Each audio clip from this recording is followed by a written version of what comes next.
Segunda a los Corintios 1, 3 y 4. ¿Qué dice Pablo? Bendito sea el Dios y Padre de nuestro Señor Jesucristo, Padre de misericordias y Dios de toda consolación, el cual nos consuela cuando en todas nuestras tribulaciones, ¿verdad? ¿Y para qué nos consuela Dios? Para que también nosotros podamos consolar a los que están en cualquier aflicción, dándoles el consuelo con que nosotros mismos somos consolados por Dios. O sea, cuando yo tengo una aflicción, Dios me consuela. Pero con ese consuelo que yo recibo de la palabra, así como yo le hablo, cómo pude luchar mucho con la ansiedad, otros con la depresión, otros con la autolástima, con la forma como Dios nos consuela, nosotros podemos consolar a otros. Patricia lo que dice que muchas personas se amedrentan, se asustan cuando ven los consejeros, ¿verdad? Que tienen ciertos procedimientos, ciertas técnicas para ver a la persona, ponerle una tarea, darle un seguimiento. Y uno dice, bueno, pero yo lo que me sé es un versículo bíblico. Bueno, pero si eso es lo que tú te sabes, eso es lo que tú tienes que compartir con esa persona. Perdón, por eso en esta clase queremos darle más principios y procedimientos de cómo trabajar con tu alma o cómo trabajar con una persona. Pero después que tú trabajas con tu alma, ya tú sabes cómo vas a trabajar con esa persona. Queremos, hermanos, en cuarto lugar, como dice ahí, motivarlos para que participen en el ministerio de la consejería y equiparlos para que sean más competentes en la tarea. Una pregunta.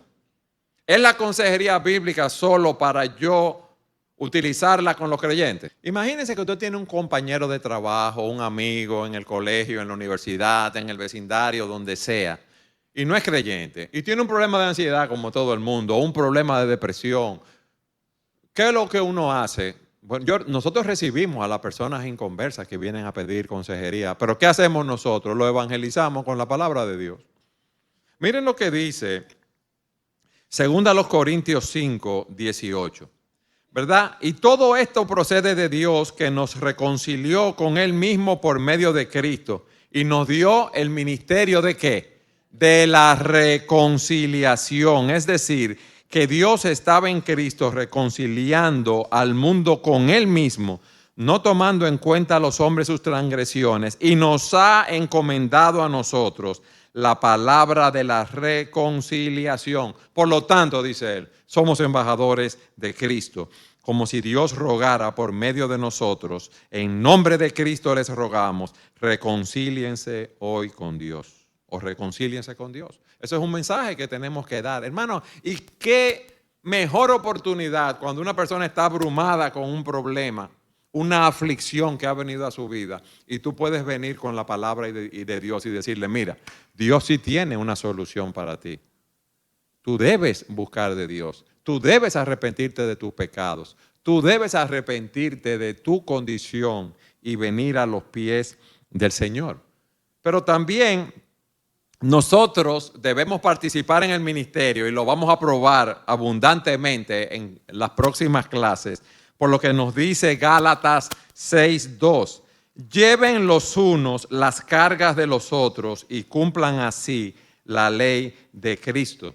El tomar las clases de consejería, en prepararnos en esta área, nos ayuda, mis hermanos, a poder ministrarnos, no solo a nosotros, sino a ministrar a los demás dentro del cuerpo de Cristo, ayudar a otros que tienen luchas, que tienen desafíos. Claro que sí. En quinto lugar, la letra E. ¿Para qué estamos estudiando la consejería bíblica? Para ampliar, como dice ahí, y reforzar la confianza del pueblo de Dios en que las escrituras son suficientes, superiores y prácticas para enfrentar todas las situaciones que se nos presenten en esta vida. Hermanos, nosotros debemos ser convencidos de que los recursos que tenemos en Cristo y en su palabra son suficientes para llevar a cabo y resolver todos los problemas personales e interpersonales de la vida, sino que son superiores a las herramientas que tenemos en el mundo. En eso debemos estar convencidos. Para luchar con, si no hay un problema físico, como veremos, ¿verdad? Porque si alguien tiene un problema físico, debemos referirlo a un médico, eso está claro. Pero para luchar con todas esas situaciones que se presentan en nuestras vidas, como yo he dicho, podemos trabajarla con la palabra de Dios. Cuando hablamos de ansiedad, como dijimos, de autolástima, de problemas de comunicación, de problemas de carácter, de codicia sexual, de codicia material, podemos trabajar con las Escrituras, porque las Escrituras son suficientes. Vamos a 2 Timoteo, capítulo 3, versículo 16, mis hermanos, y quiero que apunten estos versículos. 2 Timoteo 3, 16. ¿Qué tenemos nosotros? Toda la Escritura. Y esa Escritura es inspirada, es soplada por Dios. ¿Y qué hace esa Escritura? Es útil para enseñar, para reprender, para corregir, para instruir en justicia, a fin de que el hombre de Dios sea perfecto, equipado para toda buena obra, para equiparnos en todas las áreas de nuestras vidas.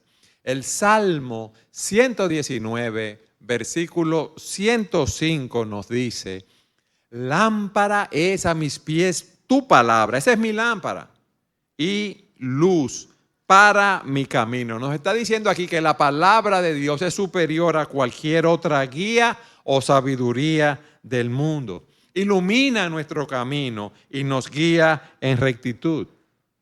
Y esa palabra, como nos predicó el pastor Rafael Alcántara hace poco, como nos dice Hebreos 4:12, es viva y eficaz. Es más cortante que toda espada de 2 filos, que penetra hasta la división del alma y del espíritu, de las coyunturas y los tuétanos, y es poderosa para discernir los pensamientos y las intenciones del corazón. Eso es lo que hace la palabra, mis hermanos. Trata en lo más profundo de nuestro ser. Y hay cosas que nosotros tenemos allí que muchas veces no podemos identificar, no podemos definir lo que es, no nos damos cuenta, y cuando viene la palabra, esa palabra produce esa obra. Elio. Sí, buenos días. Pastor, acláreme un asunto que usted dijo ahorita de la consejería bíblica aplicada a personas no creyentes, porque yo tengo entendido que la primera necesidad que la persona no creyente tiene es que le prediquemos el evangelio. Entonces, ¿cómo yo trabajo con una persona que tiene ansiedad, que no conoce la palabra, que no cree en la palabra, desde el punto de vista de la consejería bíblica? Claro, gracias, Elio. Muy buena pregunta. Mi hermano, primero, la consejería nos sirve para evangelizar a esa persona, Elio, para mostrarle su condición y para explicarle a través de la Escritura cómo Dios puede obrar para cambiarlo cuando Él le entrega su vida al Señor. En el caso nuestro, por muchos años que hemos estado en el ministerio, y no solamente para tratar con la ansiedad, por ejemplo, matrimonios de personas inconversos que vienen a buscar consejería por casos de infidelidad, por casos de que él no cumple su rol o porque tienen una mala comunicación. Ellos van donde uno para que lo ayude a resolver su problema. ¿Y qué es lo que uno hace? Los evangeliza. ¿Me explico el contexto en lo que te digo? Es en ese contexto, Patricia. A mí me gustó mucho una vez y he usado este esquema de que tú le dices, ay, tú vienes o sea, tú tienes un problema de ansiedad, yo me identifico contigo, entiendo, mira, y ahí la palabra de Dios te da herramientas, pero te digo algo, tu mayor problema no es tu ansiedad, tu mayor problema es un problema en tu corazón y es el problema del pecado, y ahí ya cogiste el camino y sigue para adelante. Y como vamos a ver, hay casos que personas vienen así que quizás no han dormido en días o que duermen muy poco y que están en un estado ansioso. ¿Qué uno hace? Lo refiere a un médico que lo chequee para ver si hay un problema con la tiroides, que lo tiene acelerado o muy lento. No sé si me explico. Entonces, pero después que se descarta que haya un problema médico, empezamos a trabajar con la parte espiritual. ¿Por qué vamos a estudiar la consejería bíblica? Miren lo que dice aquí. Ver cómo la psicología secular se ha infiltrado y ha influido en la iglesia del siglo XX. Hermanos, como veremos, porque vamos a ver un módulo o una clase de la consejería bíblica versus la consejería secular. La psicología es un estudio del alma. Entonces, ¿cómo?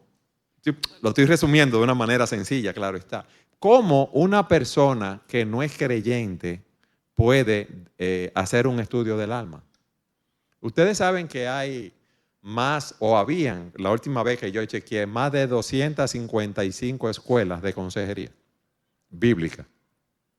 Entonces, miren cómo esas corrientes de consejería tratan con los problemas. Por ejemplo, en la psicodinámica, que es lo de Freud, ¿de qué yo dije? No, perdón, de psicología. Esas escuelas de consejería, de psicología, perdón, miren cómo trata con los problemas.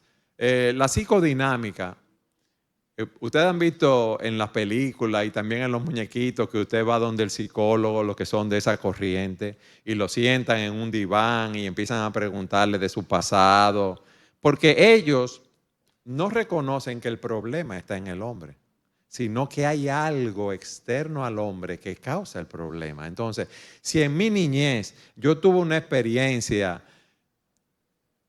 me trancaron de castigo en un cuarto oscuro, ya eso me da pie para justificar que cuando yo me veo en un lugar oscuro o que yo tengo un trauma desde pequeño por X de razón de esa, que yo entonces reacciono hoy de tal manera.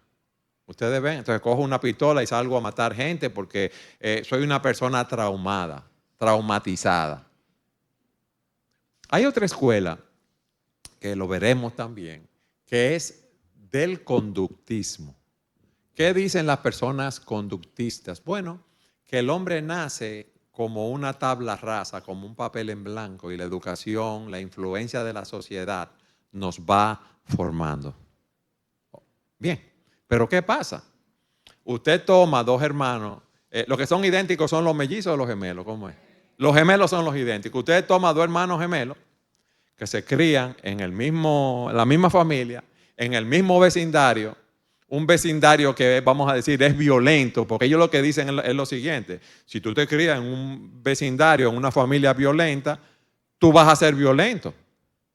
Pero usted toma esos dos hermanos gemelos que de la misma familia, que se criaron, ¿verdad?, en el mismo vecindario, y uno puede que sea violento y el otro no. Entonces, ¿cómo tú pruebas eso? Pero fíjense que la problemática que ellos plantean es una problemática externa a uno.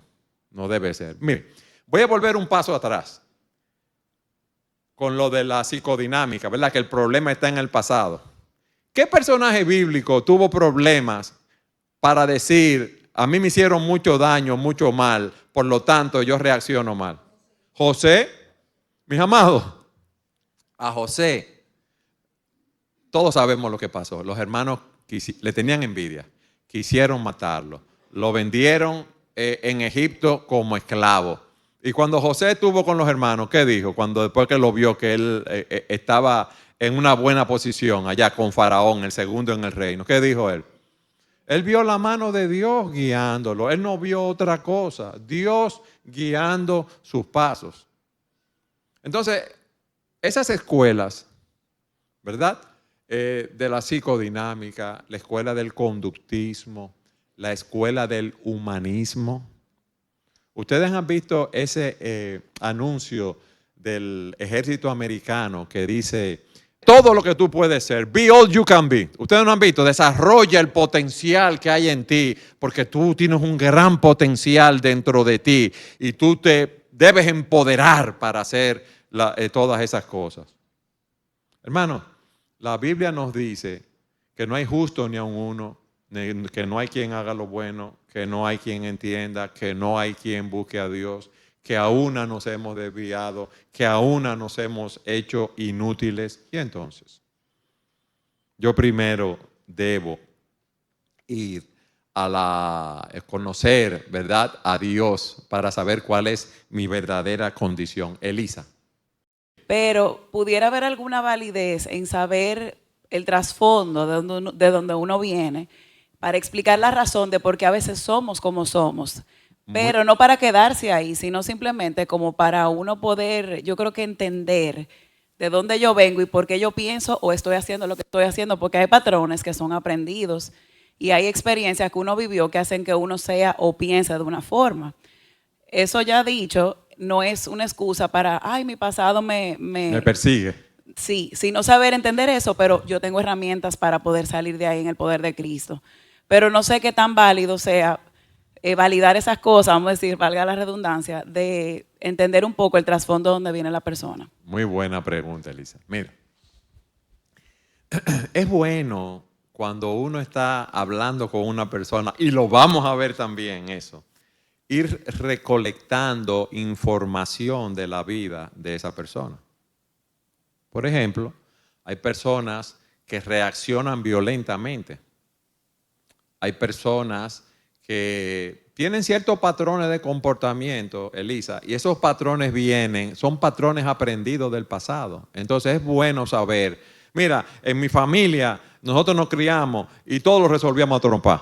Entonces tú dices, espérate, mi hermano y yo no podíamos dialogar, ¿verdad? Alguien puede decir, y todo era insulto, todo era violencia, no íbamos a los puños. Entonces hay patrones que son hábitos pecaminosos que están muy arraigados en nosotros. Y entonces el saber el pasado de esa persona, cómo se crió, el ambiente, qué le enseñaron acerca de Dios, quiénes fueron las personas que eran sus líderes, vamos a decir, sus modelos. Por ejemplo, ahora hay muchos influencers que ustedes ven que son los modelos de la juventud. Entonces, todos esos patrones de violencia, de malas palabras, de todas esas cosas, lo ven como algo natural.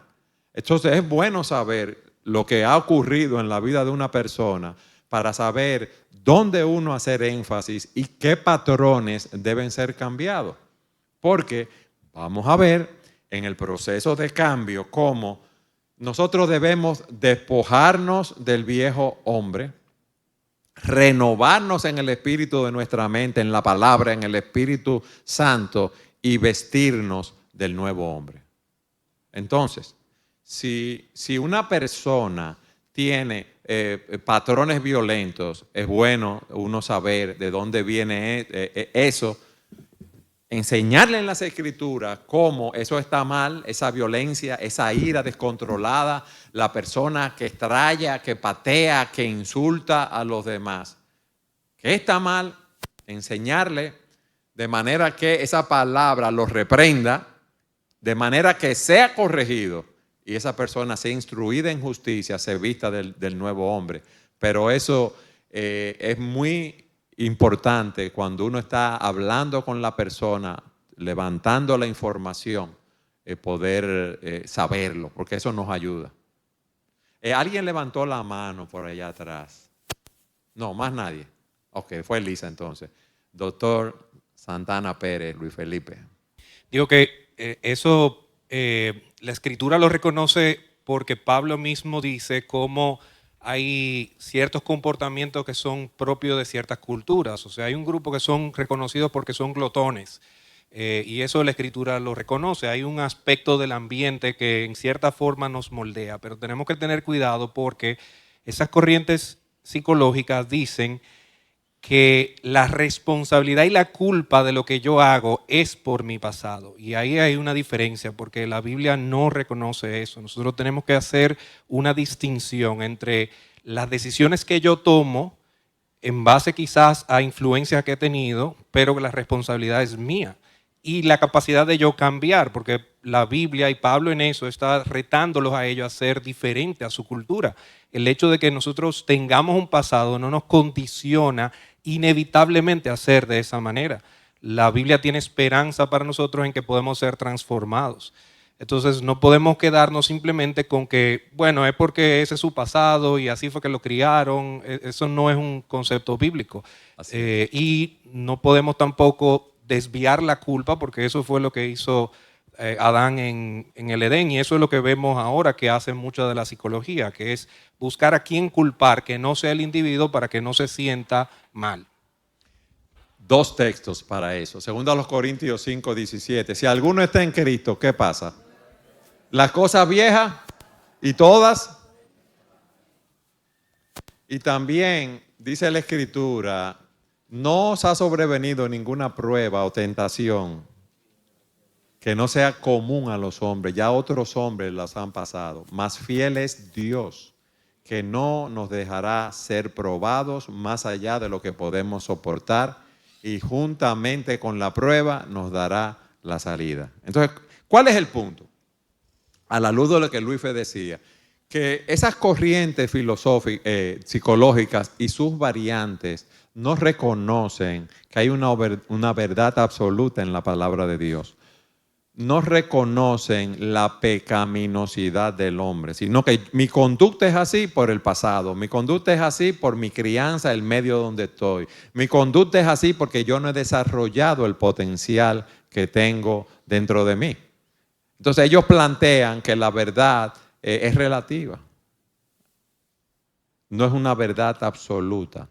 Entonces, y muchas otras cosas más que vamos a ver. Yo sé que hay inquietudes y manos levantadas, pero son las 10:42 y quiero traer del texto que dije, de ver cómo la psicología se ha infiltrado e influido en este siglo, lo que nos dice Colosenses 2:8. Miren, Colosenses 2:8. Miren que nadie los haga cautivos por medio de su filosofía y vanas sutilezas, según la tradición de los hombres, conforme a los principios elementales del mundo y no según Cristo. Hay muchas filosofías a nuestro alrededor. Por eso nosotros no podemos dejarnos influir por esas filosofías. Por eso estamos estudiando acerca de consejería aquí, para ver qué dice la palabra de Dios. En 1 Corintios capítulo 3, versículo 19 dice: porque la sabiduría de este mundo es necedad delante de Dios, pues está escrito, Él atrapa a los sabios en su astucia. Entonces todos esos hombres, esos gurús del mundo que están diciendo cosas, enseñando principios que son contrarios a la palabra de Dios, son necios delante de Dios. Y nosotros debemos evaluar, mis hermanos, a esa sabiduría del mundo, esa necedad que no está de acuerdo con la sabiduría de Dios. Vamos a segunda a los Corintios, capítulo 10, versículos 3 al 5, aunque el énfasis está en el versículo 5. Y repito, doy estos textos porque no quiero dar una proposición sin probarla. Pues aunque andamos en la carne, no luchamos según la carne, porque las armas de nuestra contienda no son carnales, sino poderosas en Dios para la destrucción de fortaleza. Versículo 5. Destruyendo especulaciones y todo razonamiento altivo que se levanta contra el conocimiento de Dios, y poniendo todo pensamiento en cautiverio a la obediencia a Cristo. Nosotros debemos someter todo pensamiento, toda enseñanza a lo que Dios nos dice en su palabra. Hay influencias externas, hay nuevas teorías, hay muchos gurús, hay muchos sabios según el mundo. Yo debo evaluar lo que me están diciendo a la luz de la palabra de Dios. Y concluyo con este texto de Proverbios 3:5. Confía en el Señor con todo tu corazón. Lo que dice Dios, eso es. Confía en el Señor con todo tu corazón y no te apoyes en tu propia prudencia. Reconócelo en todos tus caminos y Él enderezará tus sendas. ¿Tienes duda acerca de algo? Haz lo que dice el Señor. Reconócelo en todos tus caminos. ¿Tienes duda acerca de un curso de acción? Haz lo que dice el Señor en su palabra. Reconócelo en todos tus caminos y Él enderezará tu senda. O sea, no dependa de tu propia inteligencia, no dependas de la filosofía del mundo, sino de lo que Dios nos dice en su palabra. Mis hermanos, he aquí, pues ya el tiempo se nos fue, algunas razones por las cuales vamos a empezar a estudiar este tema. Y yo les pediría que traten de estar aquí a tiempo temprano, porque como decía al principio, para los que llegaron tarde, esta consejería nos sirve para tratar primeramente con nuestras almas, aplicando la palabra de Dios a nuestras vidas. Y si lo hacemos así, vamos a ser bendecidos. Amén.